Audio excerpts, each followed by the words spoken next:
पांडुरंगा, एक सांगायचं होतं तुला, सांगू का? हा बोल ना. मला वाटतं या टेक्नॉलॉजीच्या युगामध्ये कोणी येणार नाही पायी यात्रेला. बघ तू, सर्वांकडे 2 चाकी आणि 4 चाकी वाहने आहेत. कोण करणार पायपीट? एवढ्या दूर कोण येणार? मला वाटतं तू नको बघूस वाट यावेळेस. अगं वेडी, टेक्नॉलॉजी येऊ दे की जग इकडचं तिकडे होऊ दे, माझ्या भक्तांच्या मनातील श्रद्धेवर काहीही परिणाम होणार नाही. बघ, पायी चालणे म्हणजे स्वतःचा त्याग करून माझ्या दर्शनासाठी केलेली साधना.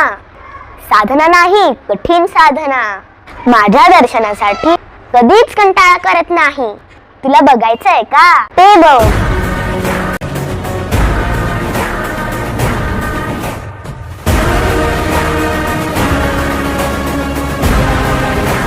आता पटली ना खात्री? हो रे पांडुरंगा, पटली खात्री. आता नाही पुन्हा बोलणार. हा, मी पण जाते आता पायी यात्रेला तुझ्या दर्शनासाठी.